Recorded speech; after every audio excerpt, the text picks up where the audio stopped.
اگر اس فا کے ساتھ جو الف ہے جس پر آپ کو گول دائرہ نظر آ رہا ہے افا، اگر گول دائرے کا نشان نہ ہوتا تو ہم پڑھتے افا اما کا، لیکن چونکہ گول دائرے کا نشان لگا ہوا ہے تو اب کس طرح پڑھیں گے؟ افا امات، افا امات، آگے ہے افا امت، افا امت، لَإِلَى اللَّهِ، لَإِلَى اللَّهِ۔ اب دیکھیے یہاں پر بھی لام الف زبر لا نظر آ رہا ہے نا، لام الف زبر لا، الف ہے، الف کے اوپر گول دائرہ ہے، اگر ویسے گول دائرہ نہ ہوتا تو ہم لام الف زبر لا پڑھتے، لا پڑھتے، لیکن اب لا نہیں پڑھنا، کھینچنا نہیں ہے، بلکہ پڑھنا ہے لَإِلَى اللَّهِ، لَإِلَى اللَّهِ، آگے ہے لَإِلَى الْجَحِيمِ، لَإِلَى الْجَحِيمِ، آگے ہے لِشَيْءٍ، لِشَيْءٍ، یہاں پر بھی دیکھیے شین کے ساتھ الف جو ہے، الف پر گول دائرے کا نشان ہے، اگر الف پر گول دائرے کا نشان نہیں ہوتا تو یہ لشا پڑھا جاتا، لیکن چونکہ الف پر گول دائرے کا نشان آ گیا، الف ختم ہو گیا، الف کو نہیں پڑھنا، شین کو یا کے ساتھ ملا کر پڑھنا ہے۔ اب مثال کے طور پر اگر اس کی ہجے کی جائے تو شین یا زبر شی، شین یا زبر شی، یوں پڑھا جائے گا، لِشَيْءٍ، لِشَيْءٍ، آگے ہے لَكِنَّهُ اللَّهُ، اللہ عز و جل کے لام کو پر ادا کیجئے، لَكِنَّهُ اللَّهُ۔ اب دیکھیے 15ویں پارے سورۃ الکہف میں یہ کلمہ آیا ہے، تو جب ہم تلاوت کریں تو 15ویں پارے کی تو ہمارے ذہن میں یہ بات ہونی چاہیے کہ اس طریقے کے الف آتے ہیں جن پر گول دائرے کا نشان ہوتا ہے، اور یہ ہم نے سیکھا ہے۔ تو اب یہ ہے کہ اگر ایسے گول دائرے کے نشان آئیں گے تو اس الف کو نہیں پڑھیں گے، تو توجہ ہوگی تو پھر ادائیگی درست ہو سکے گی۔ لَكِنَّهُ اللَّهُ مَلَئِهِ، مَلَئِهِ، اچھا یہاں لکھا ہوا ہے ہر جگہ، انا اس کے نیچے بھی لکھا ہوا ہے ہر جگہ، تو اس کا مطلب یہ ہے کہ انا، حمزہ زبر آ، نون الف زبر نا اور الف کے اوپر گول دائرہ، یہ انا، اور یہ ملئہ، یہ جو آپ کو کلمہ نظر آ رہا ہے، یہ پورے قرآن میں جہاں جہاں بھی موجود ہے، اگرچہ گول دائرے کا نشان ہو یا نہ ہو، گول دائرے کا نشان ہو یا نہ ہو، پورے قرآن مجید میں جہاں جہاں یہ حرف آ جائیں ان الف کو نہیں پڑھیں گے۔ جیسے انا لکھا ہوا ہے لیکن ہم پورے قرآن میں کیا پڑھیں گے؟ انا، کیا پڑھیں گے؟ انا، جیسے سورۃ الملک میں بھی آتا ہے۔ اسی طرح ملئہ، یہ بھی قرآن کریم میں جہاں بھی آ جائے تو ملا کی لام کو کھینچ کر نہیں پڑھیں گے بلکہ بغیر کھینچے پڑھیں گے، ملئہ۔ آگے ہے تبوء،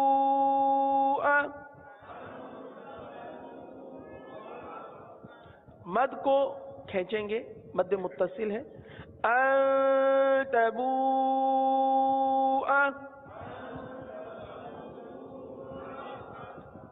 وَلَأَوْضَعُوا، وَلَأَوْضَعُوا، عین کی ادائیگی درست کر لیجئے. وَلَأَوْضَعُوا. آگے ہے لَأَذْبَحَنَّهُ.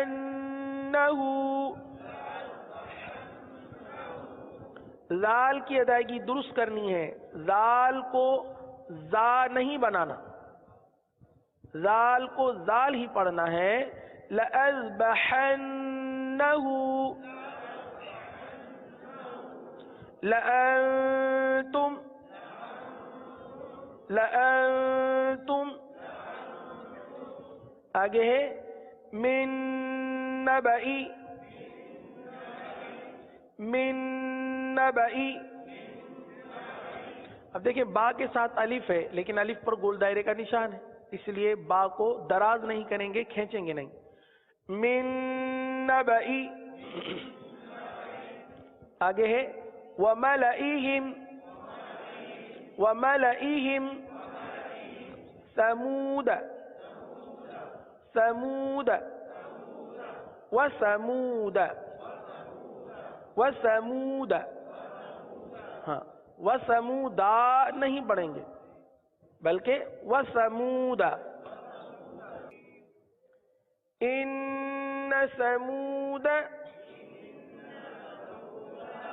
تختی نمبر 19 کی لائن نمبر 5 اس کا پہلا کلمہ ہے إِنَّ ثَمُودَ. اچھا یہ بھی یقیناً معلوم ہوگا لیکن جو اسلامی بھائی کل نہیں تھے تو ان کے لیے عرض ہے کہ یہ زائد الف کا قاعدہ ہے.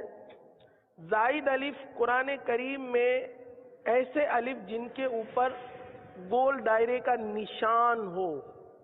قرآن کریم میں بعض مقامات پر ایسے الف آئے کہ جن پر گول دائرے کا نشان ہوتا ہے تو اس الف کو نہیں پڑھا جاتا, اور اسی زائد الف کو سمجھنے کے لیے, سیکھنے کے لیے کہ وہ زائد الف آ جائے تو اب وہ کلمہ کس طرح ادا ہوگا, اس کو سیکھنے کے لیے ہم اس سبق کو پڑھ رہے ہیں. سبق نمبر 19 زائد الف کے قواعد کو سمجھنے اور اس کی ادائیگی کے لیے یہ تختی موجود ہے اور اس تختی کو ہم پڑھ رہے ہیں. پڑھیں إِنَّ ثَمُودَ. آگے لِتَتْلُوَ. لِتَتْلُوَ. آپ دیکھ سکتے ہیں میرے پیارے میٹھے اسلامی بھائیوں کہ لِتَتْلُوَ واو کے ساتھ الف بھی ہے لیکن الف پر چونکہ گول دائرے کا نشان ہے اس لیے اس الف کو نہیں پڑھیں گے. لِتَتْلُوَ کے بجائے یعنی لِتَتْلُوَ پڑھنا چاہیے لیکن گول دائرہ آ گیا, اب ہم الف کو نہیں پڑھیں گے تو اب پڑھیں گے لِتَتْلُوَ. لِتَتْلُوَ. لَن نَّدْعُوَ. لَن نَّدْعُوَ. آگے ہے لِيَرْبُوَ فِي. لِيَرْبُوَ فِي. را کی ادائیگی میں جو ہے عموماً یہ خامی رہتی ہے کہ را پر ادا نہیں ہوتا, تو را کو پر ادا کرنے کی کوشش کریں. جب بھی را کی ادائیگی کریں را کو پر پڑھیں. ہاں یہ الگ بات ہے کہ را کے نیچے زیر آ جائے, یہ جن صورتوں میں را کو باریک پڑھا جاتا ہے پڑھنا چاہیے ان صورتوں میں را کو تو باریک پڑھیں, لیکن جن صورتوں میں را کو پر پڑھا جاتا ہے ان صورتوں میں را کو پر پڑھنا چاہیے. جیسے یہاں پر را پر یہ را ساکن ہے اور را ساکن سے پہلے زبر آ گیا تو را کو پر پڑھیں گے, تو اس را کو پر پڑھ لیجئے. لِيَرْبُوَ فِي. آگے ہے لِيَبْلُوَ. لِيَبْلُوَ. وَنَبْلُوَ. سَلَاسِلَ. سَلَاسِلَ. قَوَارِيرَ. قَوَارِيرَ. اب یہ تو تختی نمبر 19 تقریباً ختم ہو چکی, لیکن ایک لائن رہ گئی ہے. یہ ایک لائن اس میں تھوڑی سی تبدیلی ہے. تبدیلی یہ ہے کہ پڑھنا تو زائد الف کو اسی طریقے سے کہ گول دائرے کا نشان آ جائے تو الف کو نہیں پڑھیں گے, لیکن اس میں وصل اور وقف, وصلاً اور وقفاً دو صورتیں آ گئی. یعنی وصل میں، یعنی جب ملا کر پڑھا جاتا ہے، جب ملا کر پڑھا جاتا ہے اس کو وصل کہتے ہیں. وصل میں زائد الف کو نہ پڑھیں، جیسے ابھی ہم نے پڑھا، وصل میں زائد الف کو نہ پڑھیں، لیکن جب اس کلمے پر وقف کریں جس پر گول دائرے کا نشان ہے جو زائد الف ہے، جب اس پر وقف کریں گے تو اب اس الف کو پڑھیں گے. یہ 6 کلمات جو ہے، یہ جو 6 کلمات آپ کے سامنے نظر آ رہے ہیں، لاکنہ سے لے کر انا تک، یہ تمام کے تمام وہ کلمات ہیں کہ اگر ان کو وصل میں پڑھیں گے یعنی ملا کر پڑھیں گے تو الف کو نہیں پڑھیں گے، یہ زائد الف ہے. لیکن جب اس پر وقف کریں گے تو اب اس الف کو پڑھیں گے. کس طرح؟ اس طرح. پہلے آپ نام لیں گے، میرے ساتھ پڑھ لیجئے. وصل، لیکن، وقف، لیکن. صحیح ہے؟ یعنی وصل میں الف کو نہیں پڑھیں گے، وقف میں الف کو پڑھیں گے. دوبارہ، وصل، لیکن، وقف، لیکن. آگے، وصل، الظنون، وقف، الظنون. دیکھیں ظنون کی آواز آ رہی ہے تو ادائیگی درست کر لیجئے. دوبارہ پڑھ لیتے ہیں. وصل، الظنون، وقف، الظنون. آگے ہے وصل، الرسول. صحیح ہے؟ وصل میں زائد الف کو نہیں پڑھیں گے. وصل، الرسول، وقف، الرسول. آگے، وصل، السبیل، وقف، السبیل. آگے، وصل، قواریر، وقف، قواریر. آگے ہے انا. اب انا کو کس طرح پڑھیں گے؟ اچھا، یہ ہر جگہ پر ہوگا، صحیح نا؟ ہر جگہ انا جب بھی آ جائے، الف حمزہ والی الف نہیں، صحیح نا؟ الف، صحیح نا؟ الف اور ساتھ میں نون الف زبر نا. یہ پورے قرآن میں جہاں جہاں جہاں آ جائیں، جب آپ وصل میں پڑھیں گے تو ان کو انا پڑھیں گے. جیسے سورۃ الکافرون میں آپ پڑھتے ہیں وَلَا أَنَا عَابِدٌ مَّا عَبَدتُّمْ. تو یہ انا پورے قرآن میں جہاں جہاں جہاں بھی آئیں گے ہم ان کو انا پڑھیں گے.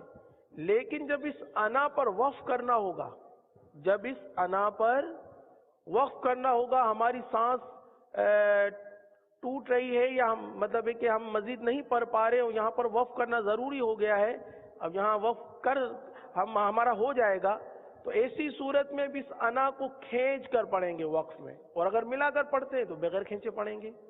صحیح؟ اس کو بھی پڑھ لیجئے. وصل، انا، وقف، انا، وصل، انا، وقف، انا.